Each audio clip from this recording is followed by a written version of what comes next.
हा जो एक पहिला भाग आहे त्याच्यातला, तर ती बाबासाहेबांच्या दलित साहित्याच्या संदर्भाने ज्या चळवळी निर्माण झाल्या त्याच्यात ती आंबेडकर पूर्व चळवळ ती आपण बघितली.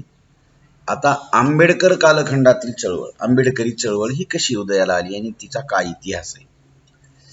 काय की डॉक्टर बाबासाहेब आंबेडकर यांचं जे व्यक्तिमत्व आहे ना, हे व्यक्तिमत्व खऱ्या अर्थानं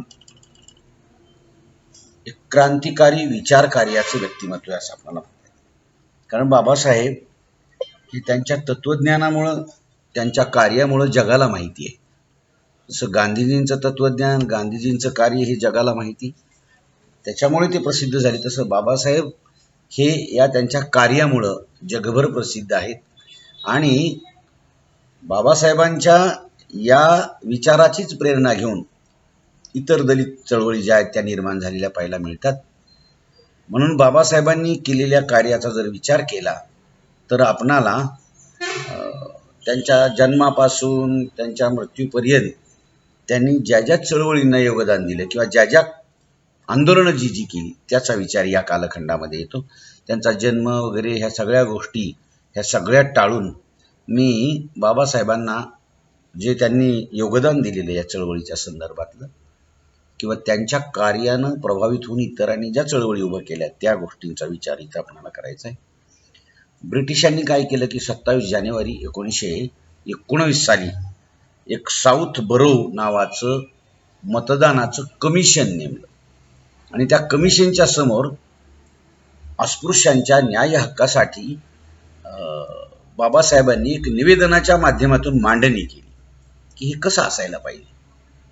त्यामध्ये त्यांनी अस्पृश्यांचे प्रतिनिधी म्हणून स्वतः बाबासाहेब हे निवडले गेले होते. त्यांनाही सांगितलं होतं त्यांनी की इंग्रजांना की एक अस्पृश्यांचा प्रतिनिधी असला पाहिजे. आणि म्हणून त्यांनी आपली ही जी भूमिका आहे ती भूमिका स्पष्टपणानं तिथं मांडलेली दिसते. आणि ह्या सगळ्या पार्श्वभूमीतून त्या कालखंडामध्ये बाबासाहेबांनी जे सत्याग्रह केले त्यातला पहिला सत्याग्रह आहे चवदार तळ्याचा सत्याग्रह. आता हा सत्याग्रह म्हणजे काय केवळ पाणी त्यांना इथलच पिलं पाहिजे हा काय आग्रह नव्हता, परंतु हा सत्याचा आग्रह होता की तुम्ही आणि आम्ही सारखे आहोत. तुम्हीही माणसं आहात, आम्हीही माणसं आहोत. तुम्हालाही जगण्याचा अधिकार आहे, तुम्हाला जे खाण्याचा अधिकार आहे, तुम्हाला जे पिण्याचा अधिकार आहे, जिथलचं खाण्याचा अधिकार आहे, जिथलचं पिण्याचा अधिकार आहे, तोही आम्हाला असला पाहिजे. आम्हाला का असू नये. आणि म्हणून त्यांनी पहिल्यांदा बाबासाहेबांनी दलितांच्या प्रश्नांच्या संदर्भात राजकीय पातळीवर एक नवीन जाणीव निर्माण केली. आणि ही जाणीव निर्माण होत असतानाच मुंबई कायदे मंडळात असलेल्या काही प्रतिनिधींनी यासाठी काही ठराव मांडले गेले. त्यामध्ये 1926 साली C.K. बोले नावाच्या एका व्यक्तीने मांडलेला हा ठराव आहे आणि तो अतिशय महत्वाचा आहे. तुमचा मोबाईलचा आवाज म्यूट करा, आवाज म्यूट करा तुमचा.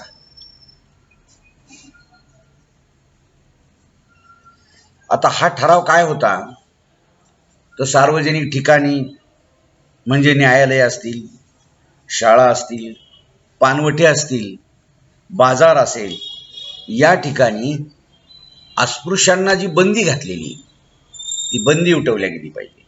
ती तुम्ही का घालता हा प्रश्न बाबासाहेबांनी या सत्याग्रहाच्या माध्यमातून विचारला.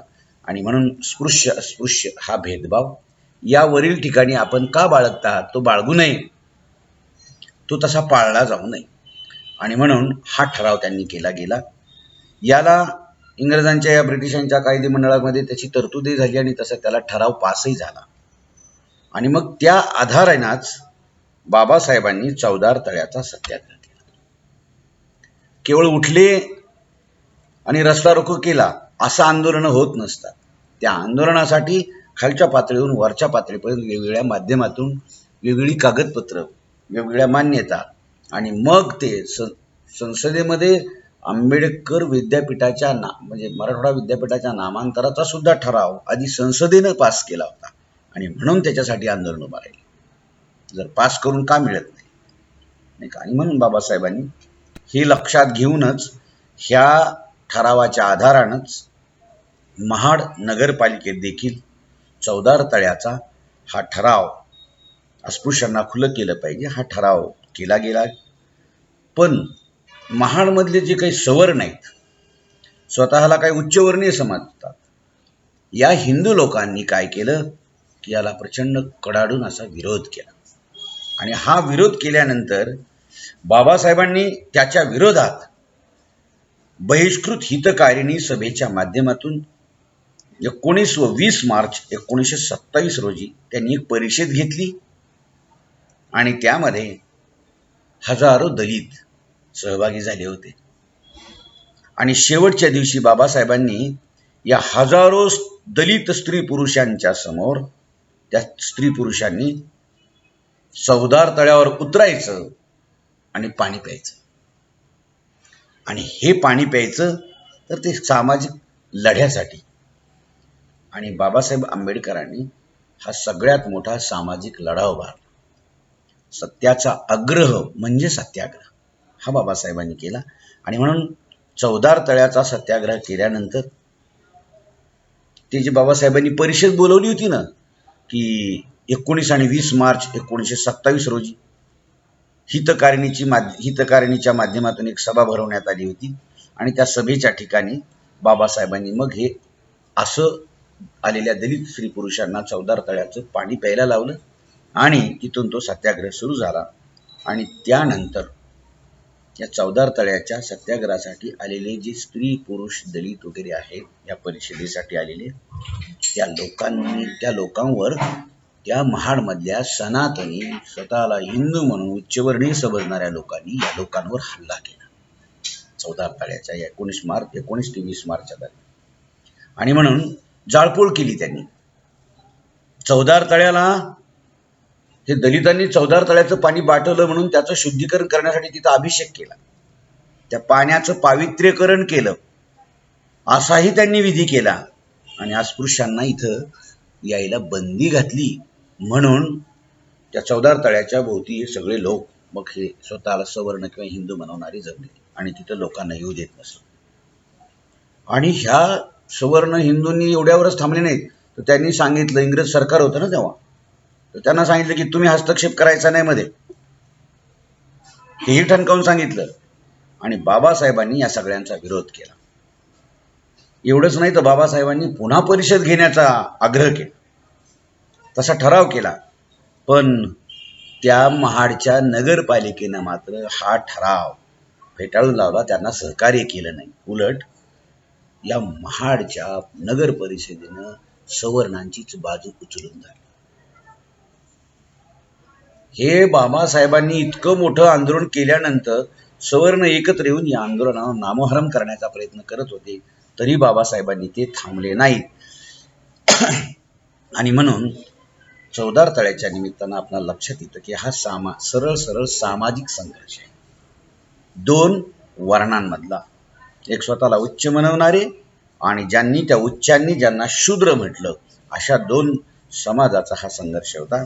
आणि म्हणून हा चौदार तळ्याचा संघर्ष जो निर्णायक नसला, त्यांनी पुन्हा जरी पाणी पवित्र केलं असलं तरी चौदार तळ्याच्या या पाण्याच्या सत्याग्रहापासून दलितांना स्वतःचा स्वाभिमान जागा करण्यासाठी बाबासाहेबांनी जागा निर्माण करून दिली.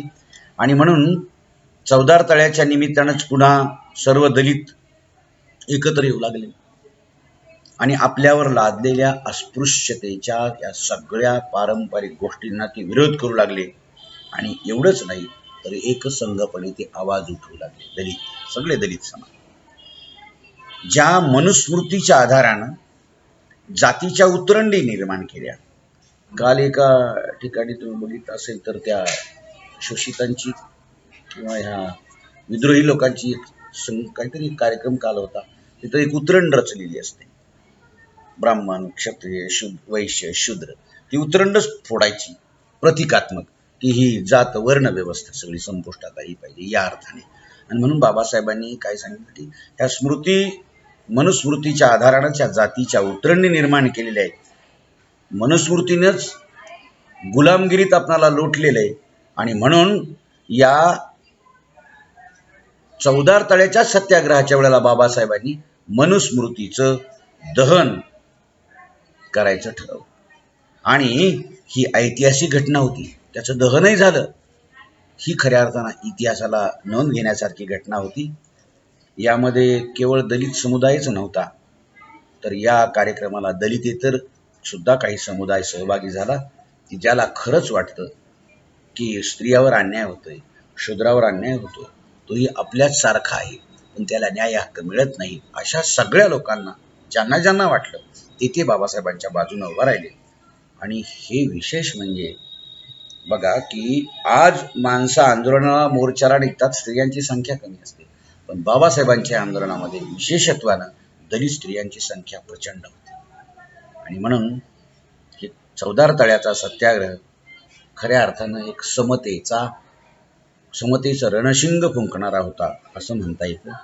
ब्रिटिश यांनी काय केलं, पुन्हा 1928 मध्ये सर जॉन सायमन याच्या नेतृत्वाखाली भारतात मंडळ पाठवलं.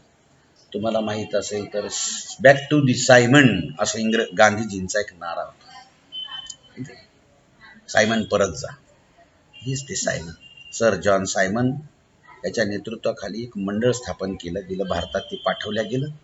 आणि या मंडळाचा उद्देशच असा होता, तो राजकीय होता. विशेष त्यांनी बाबासाहेबांनी बहिष्कृत हितकारणी सभेच्या वतीनं काय केलं की या मंडळाला एक निवेदन दिलं. बाबासाहेब कोणतीही गोष्ट करत असेल तर नियमानं करत असेल, उठायचं आणि काहीतरी करायचं असं अजिबात बाबासाहेब करत असत. ते आधी लेखी निवेदन देत असत, मला काय म्हणायचं, माझ्या समाजाला काय अन्याय होतोय हे तुमच्या समोर मी पहिल्यांदा मांडत आहे, याचा तुम्ही विचार करावा. आधी करत नसाल तर त्याच्या पुढचं पाऊल आहे सत्याग्रह, त्याच्या पुढचं पाऊल आहे रस्त्यावर उतरणं, नाही का. आणि म्हणून आंबेडकरांनी ही हितकारिणी सभेच्या वतीनं ह्या मंडळाला निवेदन दिलं. आणि या विधिमंडळामध्ये अस्पृश्यांना एक स्वतंत्र जागा असाव्यात असा आग्रह बाबासाहेबांनी धरला. पण भारतात सायमन कमिशनला विरोध झाला, मग गोलमेज परिषद घेण्यात आली त्यावेळेला. आणि बाबासाहेबांनी या दरम्यान आपलं जे सामाजिक कार्य आहे ते काही थांबवलं नाही, ते चालूच ठेवलं. एकाला जरी अपयश आलं तरी ते बाबासाहेबांनी थांबलं नाही, पुढे चालू ठेवलं. आणि मग बाबासाहेबांचं हे चवदार तळ्याचं सत्याग्रह, त्याच वेळेला मनुस्मृतीचं दहन, आलेल्या सायमन कमिशन समोर आपल्या ज्या मागण्या त्या मागण्यांचं, राखीव जागांच्या मागण्याचं मांडणं, या 2-4 गोष्टी त्यावेळेला बाबासाहेबांनी केल्या. आणि त्यांनी त्याच्या पुढचा सत्याग्रह सुरू केला, आणि तो म्हणजे काळाराम मंदिराचा सत्याग्रह. तुम्ही जर कधी नाशिकला गेलात तर त्या रामाची मूर्तीही काळी आहे, मंदिरही काळं आहे, आजूबाजूचा परिसर म्हणजे सगळं बांधकामच काळ्या पाषाणामध्ये आहे, म्हणून त्याचं नाव आहे काळाराम मंदिर. हे काळाराम मंदिर ज्या ठिकाणी आहे नाशिकला, तिथे सगळी सनातन्यांची घर आहे. बाबासाहेबांना एका विशिष्ट वर्णाने अन्याय केला म्हणून त्या वर्णावर अन्याय करणे हे बाबासाहेबांच्या लेखी नव्हतं. बाबासाहेबांना ज्या गोष्टी अंधश्रद्धेच्या नावाखाली समाजाला, विशेषतः दलित समाजाला त्या नाडल्या जात होत्या किंवा परंपरेनं वर्षानुवर्ष त्यांना दारिद्र्याच्या, शूद्रत्वाच्या खाईत लोटल्या जात होतं, हे लोटणं जे ना, हे लोटणं कुठंतरी नाकारायचं, तर म्हणून प्रतिकात्मक त्यांनी केलेली ही सगळी आंदोलन. आणि म्हणून सत्याग्रह हा जो आहे ना काळाराम मंदिराचा, 1930 साली बाबासाहेबांनी घोषणा केली की आपणाला काळाराम मंदिरामध्ये प्रवेश करायचा आहे. बघा, अनुयायी तेव्हा तयार होतात आपला नेता प्रामाणिक असला. प्रामाणिक नेत्याच्या पाठीमागे माणसं मरेपर्यंत उभे राहतात. आणि म्हणून काळाराम बाबासाहेब मग कोणत्याही वेळेला हाक दिली ना, तर समाज हजारोनी लाखोनी त्यांच्या पाठीमागे उभं राहत असायचा. आणि मग बाबासाहेबांनी हा काळाराम मंदिराचा प्रवेश केला. आता त्यांना मंदिरामध्ये जाऊन देवदर्शन घ्यायचं अथवा दलित समाजाला तिथे घेऊन जाण्यात कोणतंही स्वारस्य नव्हतं, प्रतिकात्मक ते होतं. परंतु जी एक पारंपरिक मानसिकता असते ना जातीची, हिला कुठंतरी छेद द्यायचा आहे, हा बाबासाहेबांच्या आंदोलनाच्या पाठीमागचा उद्देश होता.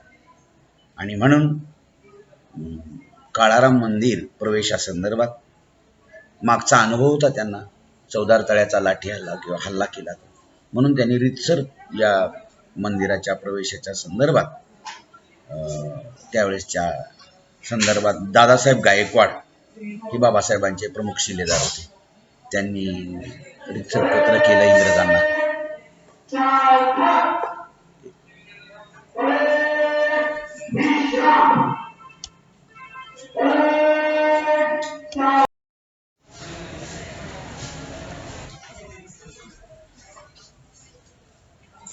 आणि म्हणून बाबासाहेबांनी हा जो काळाराम मंदिराचा सत्याग्रह केला ना, ह्या सत्याग्रहामध्ये त्यांनी रितसर संबंधित इंग्रज अधिकाऱ्यांना पत्र लिहून कळवलं, तसं निवेदन दिलं की आम्ही या ठिकाणी ही भूमिका आमची आहे, आम्ही हे काम करत आहोत असं त्यांनी सांगितलं.